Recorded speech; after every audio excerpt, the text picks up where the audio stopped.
Depois da queda do Império Romano, a Europa se encastelou em fazendas onde o fazendeiro era rei. O soberano oferecia aos súditos a segurança do feudo e, em troca, cobrava o arrendamento das terras, que era pago na maioria das vezes em produtos. O vassalo tinha o dever também de defender o território do senhor feudal contra as invasões estrangeiras. Esse sistema foi o principal arranjo econômico da Europa ao longo de 1000 anos, e tal fragmentação, cada fazenda um só rei, só seria possível a partir da unificação ideológica promovida pela Igreja Católica. A Santa Sé foi se tornando uma das maiores proprietárias de terras do mundo. As más colheitas e pressões demográficas na Europa continental forçaram a pequena nobreza e burguesia emergente a se colocarem em rota de colisão com os interesses papais. O movimento de reforma protestante é instrumentalizado por esses interesses, criando vários polos de confrontação à Igreja Católica. Com o espraiamento da acumulação primitiva de capitais e difusão do pensamento protestante, os conflitos religiosos se tornaram grandes guerras que promoveram verdadeiros massacres nunca antes vistos pela humanidade. Como nem os católicos nem os protestantes conseguiram se aniquilar mutuamente, a Europa teve que se reorganizar em um sistema de estados que ficou conhecido como Antigo Regime, no qual os estados teriam que se reconhecer mutuamente. Assim, o Tratado de Westfália precisou colocar de fora o direito religioso e inaugurar a tradição do direito secular europeu, muito embora praticamente toda a Europa ainda fosse cristã. Esta é a série O Diário da Bastilha, do Diplomatas de Seward.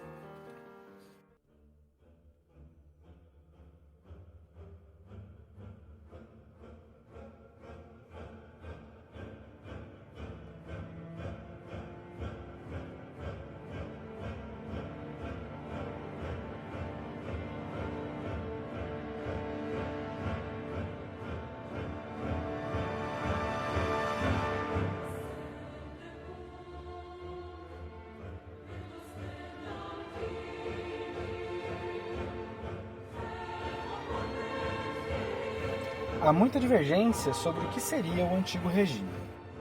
Os historiadores e cientistas políticos, como sempre acontece nas ciências humanas, não apresentam uma opinião uniforme sobre o que se delimita por Antigo Regime na historiografia. Um consenso existe, porém, o de que seu fim está ligado ao estopim da Revolução Francesa. Ou, nas palavras de Alexis de Tocqueville, a Revolução Francesa batizou aquilo que aboliu. Para os revolucionários franceses, não havia muita confusão. O Antigo Regime era aquele que existia antes deles o derrubarem e iniciarem um novo regime. E ele era caracterizado na medida em que contrastava com os valores da Revolução. Monarquia versus república, absolutismo versus democracia, direito divino versus justpositivismo. Conforme a Revolução se alastrou pela Europa, cada revolucionário tinha um antigo regime para chamar de seu. Tanto, olhando em retrospectiva, fica difícil falar com precisão quando termina a Idade Média e quando começa o Antigo Regime, uma vez que a propriedade feudal estava no cerne das duas formas de organização social. Aliás, eram mesmo duas organizações diferentes? Fato era, ao longo daquele tempo, ao qual costumamos chamar de Baixa Idade Média, a Europa estava mudando rapidamente. Rápido demais para os padrões medievais. Se o Antigo Regime pode não significar muita coisa em termos de estrutura social, significa ao menos uma mudança de ventos no moinho da história. As cruzadas colocaram o mundo oriental em contato definitivo com o Ocidente, e o comércio deu uma nova cara para as cidades que ficavam nos caminhos das grandes rotas. Entre um feudo e outro, mas ainda dentro de um feudo, começaram a ser instalados burgos, que eram cidades destinadas à troca comercial. Os comerciantes foram enriquecendo com o tempo e conformaram uma nova classe social, a burguesia. E os burgos, muitas vezes, foram se colocando fora da jurisdição dos nobres e se tornando cidades livres, muitas vezes auto-organizadas, devendo obediência direta ao imperador. Às vezes, nem a ele obedeciam direito. O capital, que durante a Idade Média se expressava na posse da terra, começou a expressar sua força na troca de mercadorias. Um novo poder começou a surgir, o da burguesia comercial emergente, cuja forma jurídica não estava mais ligada diretamente ao direito divino, mas ao poder monetário puro e simples. Muitos comerciantes compraram títulos e terras de nobres falidos para se tornarem aristocratas. Algo estava mudando na sociedade europeia. Havia uma classe que desafiava as velhas crenças de que o poder emanava de Deus. Uma classe que, não tendo sangue azul, emergia a partir da acumulação de capital oriunda do comércio que as cruzadas haviam reacendido. Havia, porém, um entrave para a consolidação de seu poder, e esse entrave se chamava Igreja Católica. O direito canônico pregava o exato oposto da acumulação de capitais. Para a Igreja, a pobreza era uma virtude, e não a posse, a não ser que você fosse escolhido por Deus para possuir. E só quem poderia determinar quem tinha o direito de possuir era a Santa Sé. Era ela quem reconhecia a divindade do aristocrata, uma vez que ele era um representante de Deus na Terra.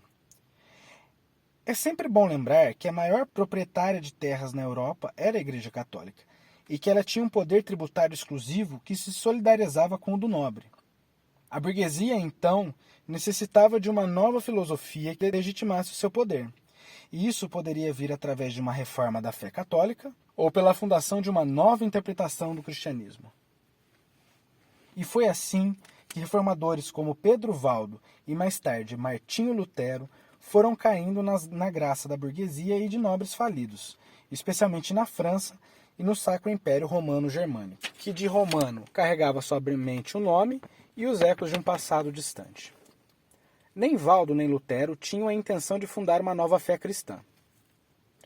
O primeiro queria fundar uma ordem católica, que remetesse aos cristãos primitivos, e se incomodava demais com a opulência da igreja. Acabou expulso e fundando uma ordem não católica na França. O segundo, que ao contrário do primeiro não gostava de pobre, queria reformar os dogmas da igreja e só não foi executado porque os aristocratas em bancarrota do Sacro Império viram em suas 95 teses uma oportunidade de fugir da pesada taxação da igreja, e assim lhe deram proteção. É claro que o clero e os monarcas, apoiados por ele, reagiram à reforma protestante, e essa resposta se deu na base da perseguição e da guerra aos infiéis. O conflito não surgiu de uma hora para outra, assim como a reforma protestante não teve um único estopim com as ideias deste ou daquele doutrinador. Aliás, mesmo dentre os protestantes, não havia sequer uma linha dogmática que os unisse. Os valdenses, por exemplo, pregavam a pobreza como virtude. Os calvinistas, o exato oposto. Fato era que a Europa estava entrando em um conflito generalizado que iria mudar a sua configuração de maneira estrutural. O maior conflito, que na verdade foi uma série bagunçada de vários conflitos, ficou conhecido como a Guerra dos 30 Anos, uma das piores guerras que a humanidade já conheceu. Para simplificar e muito, tratava-se de uma guerra de países contra países, católicos contra protestantes, nobres contra burgueses e contra outros nobres também, e todos esses contra ou a favor da igreja, cada qual se movimentando de acordo com seus interesses. Como saldo desse pandemônio ficou o rastro de mais de 8 milhões de mortes, uma cifra inacreditável para aqueles dias e assustadora até para os tempos atuais, comparável com as duas guerras mundiais do século XX. E se levado em proporções relativas ao tamanho populacional, há estimativas que demonstram que foi o segundo conflito mais sangrento da história, ou até mesmo o primeiro. Mesmo com essa carnificina toda, ninguém conseguiu aniquilar ninguém, e protestantes e católicos tiveram que negociar a paz para pôr um fim naquele caos todo. A ordem europeia que surgiu ficou conhecida como Paz de Westfália, e é para muitos historiadores, especialmente para aqueles que olham para a história com um viés geopolítico, o marco inicial do antigo regime. No entanto, o que surgiu em Münster e Osnabrück consolidava grandes mudanças que já se verificavam na Europa do século XVII. Com o crescimento do comércio, algumas questões que já eram problemáticas tornaram-se centrais para a burguesia emergente. O comércio, de uma forma geral, não é muito diferente do escambo. No escambo, troca-se uma mercadoria pela outra. No comércio, também. Com a diferença que uma dessas mercadorias geralmente era um metal precioso, que poderia ser trocado por outra mercadoria e que por si só tinha pouca utilidade. Mas você, que ganhou aquele metal, poderia guardá-lo para trocar por qualquer outra mercadoria, no tempo em que achar necessário. Ou seja, aquela mercadoria se torna uma reserva universal de valor. Sem um sistema monetário, o valor desse metal era medido de acordo com seu peso. E é por isso que algumas moedas europeias levam ou levaram o nome de medida de massa até o euro substituir a maior parte das moedas nacionais no início dos anos 2000. É o caso do marco alemão. Marco era algo em volta de 250 gramas, que definia um lingote de prata, e da libra esterlina. Uma libra equivale a mais ou menos 450 gramas. O problema é que, mesmo as medidas de massa sequer eram padronizadas e variavam de feudo para feudo. Era preciso que alguém definisse essas medidas, e quanto mais abrangentes elas forem territorialmente, melhor. Além disso, a enorme verticalidade do sistema feudal medieval fazia com que a arrecadação de impostos, além de imprevisível, pois cada príncipe cobrava como bem entendia, compromisse em demasia a margem de lucro do comerciante.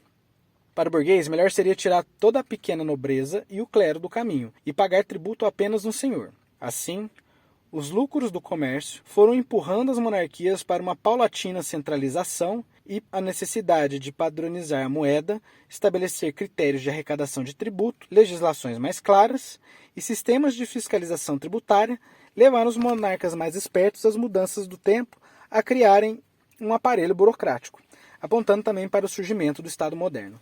A burguesia escolhia qual era o monarca ao qual deveria investir.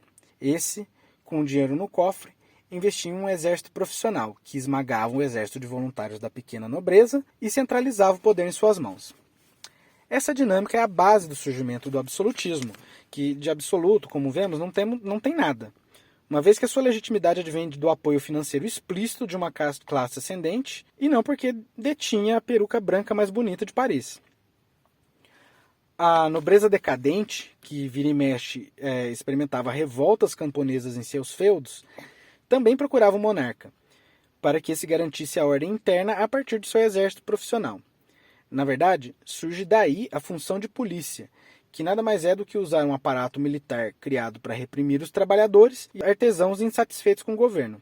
Dessa forma, o absolutismo se traduz não em poder absoluto, mas em uma enorme centralização de decisões em cima de um monarca que ganha apoio de todos os lados. Apesar de haver um amplo espectro do que seria a sua soberania, ele não pode decretar o que lhe vem na telha. Para garantir todo o crescimento da burguesia, e consequentemente de seus impérios centralizados, os grandes reinos se viram à procura de ouro e de matérias-primas no mundo ex-europeu, principalmente nos principados da Índia e da China. Precisavam do metal precioso para garantir a moeda fiduciária, simplificar a arrecadação de impostos e expandir o comércio. Logo, os otomanos buscaram confrontar o Império Habsburgo na Europa Central e começou a controlar boa parte das rotas de comércio entre o Oriente e o Ocidente. Isso gerou uma pressão por aventuras fora da Europa e por rotas alternativas de comércio. Começam as grandes navegações e os primeiros impérios coloniais, principalmente Portugal e Espanha. O comércio e a expoliação de outros países marca a acumulação primitiva de capitais, que seria necessária para lançar as bases do capitalismo. Há quem chame esse fenômeno de capitalismo comercial, ou pré-capitalismo. Estamos falando de feudalismo, feudo, etc. Mas o que era esse fazendão que dava tanto poder a uma casta específica? O feudalismo era um sistema social econômico que se tornou dominante na Europa entre os séculos XI e XIII. A economia feudal tinha por base uma produção agrária, praticamente autossuficiente. Os proprietários de terra eram os senhores feudais, o alto clero e os chefes tribais, a elite da sociedade da época. Ou seja, quando vemos alguma representação gráfica daqueles príncipes todos empavonados, estamos na verdade diante de um fazendeiro que gosta de rezar bastante. A unidade econômica de produção era o feudo, que se dividia em 3 partes. As terras arrendadas aos camponeses, que é o manso servil, as terras dos nobres, que continham castelo fortificado, que é o manso senhorial, e as terras coletivas, o manso comunal, nas quais os animais e os homens podiam circular livremente. Então os pastos, as florestas e por aí vai. A América foi invadida, conquistada e saqueada e dominada pelos impérios europeus. Na África, inúmeros entrepostos e feitorias foram fundadas pelos lusitanos. Em pouco tempo, essa onda de globalização resultaria em mais fome e revoluções que mudariam o mundo inteiro. Uma vez invadida, era firmado um pacto colonial, que restabelecia em geral que aquele país somente poderia comercializar produtos com a metrópole e, de preferência, produtos primários. E, em troca, a metrópole não incendiava o país inteiro e massacrava o seu povo. No episódio que vem, iremos falar sobre o processo de descolonização durante o antigo regime.